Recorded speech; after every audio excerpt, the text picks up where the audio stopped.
So one of the things to know first off is your own posture. So when you're helping somebody stand, it's really important that you're keeping this part of you straight, okay? If we stay bent, either because we're helping somebody lift or if we're staying bent over a bed and doing something, our lower back is going to get sore really fast.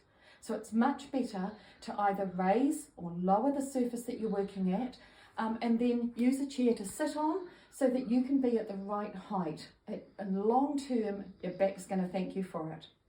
The other thing to know is that twisting is also dangerous, especially if you have a load. So if you have any kind of a weight and you bend or you twist, you are really highly likely to injure your back. So they're the things we're going to try and avoid.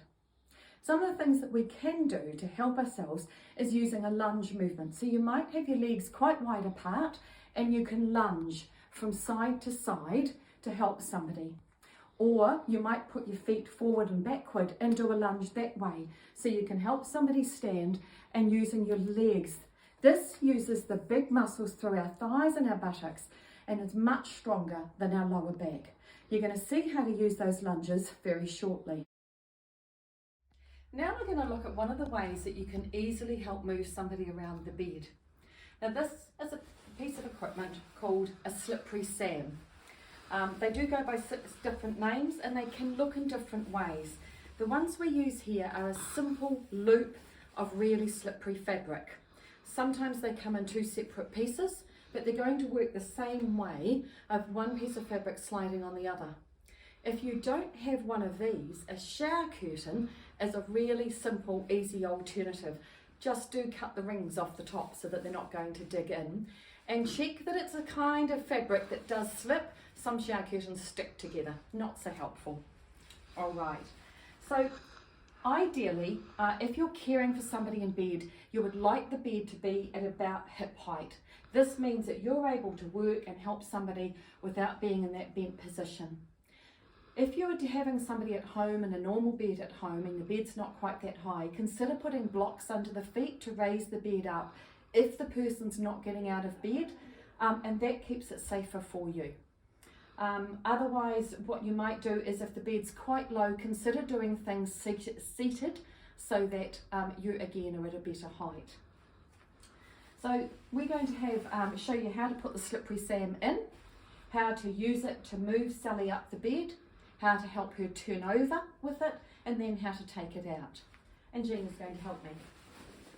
So because this one's a loop, what we want is the folded edge, and we're just going to scrunch that up a little bit in our hands and sit this along the side of the bed.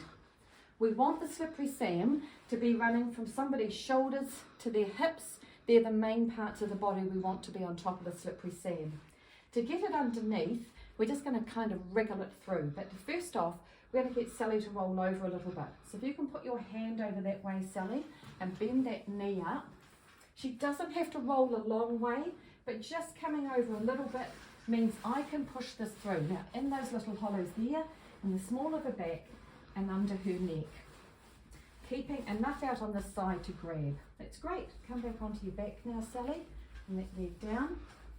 And I'm going to bring this hand over, bend this knee up, and I'm going to roll you a little bit towards me so Gina can pull that out the other side. Great, and rolling back. Now, if somebody's got some good leg control, a little bit of strength, they can help you by having their knees bent up just a little bit, which means they're going to help giving a little bit of push. So they can help by having their legs up. What might help is a little bit of non-slip fabric underneath her feet, which means her feet won't slip. This is useful for all kinds of things when people slip. So Sally, we're going to slide you up the bed. So with this fabric, we're now going to grab the cut edges at the top and bottom, and we're grabbing just the top layer, because what we want is the top layer to slide against the bottom layer so there's no friction. This is where you're going to adopt your lunge position again. So I like to go side to side. Gina's going forwards and back. And we're going to, need to get a good grip. We're going to go slide on the count of 3, Sally. So at 3, if you can just lift your head a little bit, we're going to go 1, 2, 3. And so easy to slide someone up the bed and position the pillow. Now, I'd like to position Sally on her side. So how we're going to do that is to use the slippery Sam. So I'm just going to lean Sally a little bit my way, just bend that knee up, so that Gina can push it under. So I'm going to take that way. Just pushing it mostly underneath, out of the way. That's it. And that knee back down. And I'm going to position Sally facing that way. So that up, bending the knee up. I'm going to pull this towards me and up, lunge position, keeping my back straight. Sally, I'm going to turn you on 3. 1, 2, 3.